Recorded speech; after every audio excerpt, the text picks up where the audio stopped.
Isaiah 43, verse 2, when you pass through the waters, I will be with you, and through the rivers, they will not overflow you.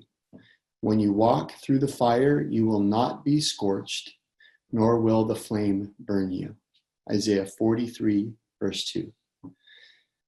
This verse and this picture meant a lot to me. As I was meditating on them, one of the things that encouraged me to consider was that what do water and fire have in common? What is the purpose for which those two things are given? And one of the things that I was reminded of is cleansing. Both water and fire are used to cleanse. And that's something that's really helpful for me to remember, because when I see that picture, when I think about the promise that when you go through the water, I will be with you, I can think I've just got to get through the water. Maybe the water is a trial or a difficulty. I've just got to get through the fire. And I can forget God is absolutely sovereign. And it says he causes all things to work together for good to those who love him in Romans 8. And even the bad things that happen to me, even the things that seem bad, I should say, in the very first book that was written in the Bible, as we've learned in the book of Job, the enemy couldn't do anything to Job until God granted permission. And God had to open the hedge for anything to happen. Joseph said to his brothers, what you all intended for my harm, God intended for my good. Jesus could say to Pilate, you'd have no authority over me unless it were given to you from above. Even though these terrible things were happening, even in the book of Revelation, it says at different times that it was given to them power, to the Antichrist even, but it's given. And the point I'm making is all the water, all the fire, no matter how bad it seems, ultimately God's hand is seeking to perform something in me through it. And what I need to be most aware of is God's hand, his nearness, and his purpose in it. I was reminded of a verse, if you want to turn to Malachi chapter 3. There's a phrase, when I think of cleansing, I always think of this verse. And something in it encouraged me. God says, I'll be with you in the water, I'll be with you in the fire. And it says in Malachi chapter 3, in verse 3, he, being God, will sit as a smelter and a purifier of silver, and he will purify the sons of Levi and refine them like gold and silver. For what purpose? So that they may present to the Lord offerings in righteousness, and then their offerings will be pleasing to the Lord. We want to be righteous, as we heard today. We want to be pleasing to the Lord. How is the Lord to accomplish that purpose? He sits as a smelter and as a refiner. And for me, it's useful to see that, actually to understand a little bit of that, what that means. I want to show a couple of pictures because I was blessed to see this. So I don't know if you know what silver looks like when it gets started, but this is silver before it's silver like we know.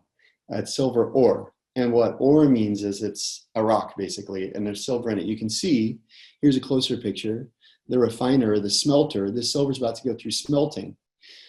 And I wanted to show this to the children because for me, it's easy to think, okay, so what happens? You put, I mean, I don't know anything about this process. So I figure you just put the rocks on top of a fire and then the silver drips through, which may just show my, lack of knowledge, but I don't know how this process works. You see that you can hardly even see any silver in it, that the rock in the smelter's hand. And so my question was, when it says here in Malachi 3 that God is going to sit as a smelter and a purifier of silver, what does that mean? If we are the ore, so to speak, to start with, we're these rocks, we're this plate full of rocks. What does God do? What is he up to in the water and in the fire? And I just wanted to show, I just took some stills from this YouTube video I watched because it blessed me. The first thing that happens is the smelter puts all of these rocks into this machine. You know what this machine does? It crushes the rocks. You see that little plate down here? I don't know if you can see my cursor, but that little plate, this fine powder is what those rocks become. but it's not silver yet. There's a lot more silver there, maybe. And you ask it, it might say it's silver, but it's not. It's silver powder. It's mixed with a bunch of stuff. And so what happens next is the smelter puts it on this table. There's actually gold here, but this table is a very, very controlled water flow, and water washes over it and removes some sediment and removes some impurities. But then what happens is the smelter scoops out the silver. So this is the powder right here that's been mixed with another agent, but he scoops it into this little cup. Remember, it says God is going to purify us like this. So children, it's good to see what happens here. And you can see his fire going, but he scoops the silver into this cup, and then he puts the cup in the middle of this very hot fire.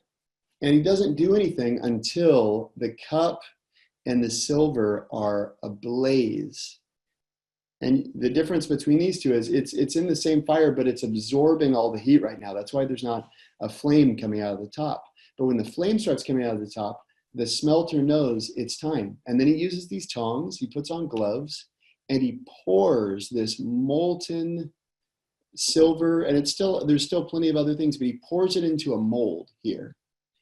And then he starts to scrape off impurities that have been melted. And then he even throws it down into this pan. And you can see here, there's all sorts of other things there. And he's sorting it out, he's sifting through it. And then he picks up a little piece of silver and he starts to hammer it. And then he's got a piece of silver that he can show off. And to me, it was an amazing picture to see how, when it says God's going to purify me like silver, because I can think, okay, just throw these rocks on top of a fire and then you get a little, Hershey's kiss of silver. That's it. It's a pretty quick process. But what the Lord showed me as I watched this video is, no, it's not a quick process. It takes time, but the Lord's committed. When I think back to our memory verse, I will be with you through the water. I'm causing the water to sift and to winnow. I will be with you in the fire. What God's saying is, I am purifying you. And look at this process. Just to recap what I showed you, it starts as ore. Then it goes through this crushing into fine powder. There you see at the bottom. And then it's got to be washed clean. But that's not all that happens after it's washed clean. Then it's got to be scooped and fitted into the perfect kind of vessel. And then the vessel is fired to ridiculously hot temperatures. And then it's poured out into another vessel. You think, okay, now it's done. Now we got liquid silver. No, not at all. Then it's scraped clean of other defilements, and it's dumped out, and it's scraped of other defilements. And then it's hammered until you get to a pure silver nugget. And to me, this is an amazing thing to see, that this simple process, I think, oh, it's just a little bit of, ore results in a little bit of silver. Actually, it's true. It takes about a half ton of this rock, meaning 1,000 pounds, to get to this little bitty piece of silver. The yield it's less than 0.1%, meaning for, if you have a ton of rock, you might get 700 or 800 grams of silver, which is to say what? If I think about my life, the precious thing that God wants to refine, he's got to get rid of so much junk in order to refine me into this pure little piece of silver that he wants, someone who can offer offerings in righteousness. But the thing that remains the same throughout, from the very start of the process to the very end, is a Father's loving hand. He's faithful. He's monitoring the temperature. He's monitoring the water pressure, so to speak. He is faithfully seeking to reduce all of the impurity into absolutely pure metal, which, and what it says in Malachi 3 is, then Jeremy's offering will be pleasing to the Lord. Then, after this whole process. And for me, what this spoke to my heart as I was going through this, let me make sure there's nothing more. For me, what it spoke to my heart as I was going through this video was cooperate with the Lord. The big difference between me and the silver ore is the silver ore has no say in the process. But for me, I have to agree, Lord, have thine own way with me. When the humbling circumstance comes, have thine own way with me. I'm not going to fight. I'm not going to resist. I'm going to humbly acknowledge your sovereign hand and your purifying purpose. I believe, and back of all the Judases in my life, I see my Father sitting as a refiner, and he's manning the furnace perfectly so that he can make me what I want to be, which is pleasing to him. And I want to trust him. And he has to reduce me. Yeah, and it's far more than reducing me to dust. You remember in that flow, in that process, the dust is very early. I think that you crush the stone, you're done. No, you're just getting started. The Lord has to reduce us. And I was really encouraged to see that Jesus went this way first. If you would turn with me to Revelation 5, it says we have to fix our eyes on Jesus, and we have to look for his footsteps in every circumstance. When we think about the humbling circumstances that come in our lives, we have to see, like it says in Philippians 2, he did not regard equality with God a thing to be grasped, but he humbled himself. And that humbling, that accepting the furnace, that accepting the crushing, accepting the water, accepting the scooping, accepting the flame, all of it, Jesus did it first.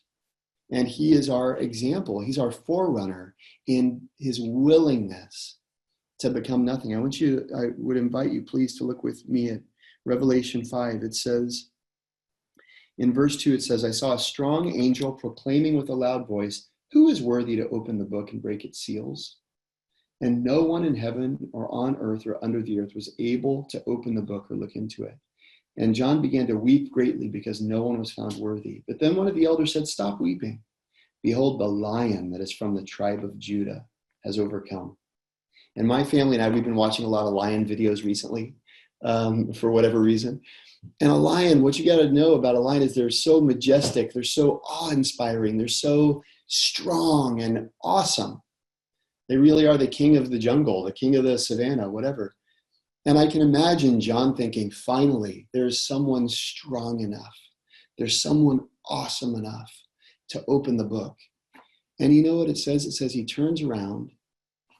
In verse 6, it says, I saw standing between the throne and the elders a lamb standing as if slain. Who is the one worthy to open the book? Who is the lion worthy to open the book? It's a lamb standing as if slain. And to me, that was a wonderful picture of Jesus Christ, the rock. You know, if anyone builds his house on this rock, the stone that the builders rejected has become the chief cornerstone, this lion, amazing. He, in order to save me, he was willing to, as a lion. It doesn't say there was a sheep standing there. It would have been bad enough if it was a sheep. Can you imagine a lion becoming a sheep?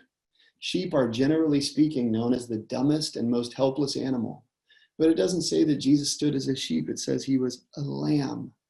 And I looked up the difference. You know, the difference between a lamb and a sheep is a lamb is a sheep that's less than 1 year old. So Jesus, the Lion of Judah, when John turns around and sees who is the one who's strong enough, mighty enough, powerful enough to open the book, he sees a baby, dumb animal. And not only that, it says he's standing as if slain. And I looked up the word slain too. It says it's unnecessarily, violently killed. And to me, it's amazing to think Jesus, if he had just come to earth as a man, it'd be enough. If he came as a king, it'd be enough. But he humbled himself, as Philippians 2 says, again and again and again and again, to the point of submitting to unnecessary brutality. And what does it show me? At no point in this pathway that Jesus walked, that he's inviting me, he's inviting us to walk on, did he say, this is low enough, Father. He never said it. He never said, this is low enough. And for me, that's to me, as we heard last week about meekness, about not defending ourselves, about not sticking up for our rights, the circumstances that the Lord allows, the water and the fire, the question that comes is, will I say, this is low enough? Or will I be like Jesus and I say, I will entrust myself to my Father again? It says in 1 Peter, I think, he kept entrusting himself. He kept on over and over again. He went down, he went down, he went down, he went down. And for me, I see clearly, and I really treasure the sight that the Lord wants to purify me. He wants to purify us, to offer offerings in righteousness. And the way to that incredible privileges by cooperating with his breaking purpose, by cooperating with his crushing, cooperating with his melting, his pouring, his all of the dealings that he deals in our life. You can see it in my background here, hopefully. I start as ore. The Lord wants to get me to this point, but just like he showed with Jesus Christ, I have to cooperate. And for me, what I've been saying in my heart is I have many circumstances in my life. I say, it's not convenient. It's not comfortable. It's not what I would choose. And the question keeps coming. Is this low enough? Or are you willing to go lower? And I really thank God that Jesus Christ, my older brother, my forerunner, he has paved the way of saying, there's no depth to which I'm unwilling to go. I'll go. If you ask me, Lord, if I see your hand in all these circumstances, I'll keep going down. It says in Philippians 2, it's for this reason that God exalted him. When we think about becoming like Jesus, we often think about going up, but the way he's given us is going down. And the image here in Malachi 3, he will sit as a refiner. God is committed. That's what I see there. He's absolutely committed. And for me, what I want to say in the circumstances of my life and these invitations to learn meekness from Jesus, what I want to say is, I'm committed too. I'm not going to be the one to stick up for myself. I'm going to trust you. There's so much impurity you want to purify. 99.999% it's got to be burned away. Okay, Lord, I'm willing. And just like Jesus entrusted himself, I want to do the same. So I was blessed to be reminded of those things today.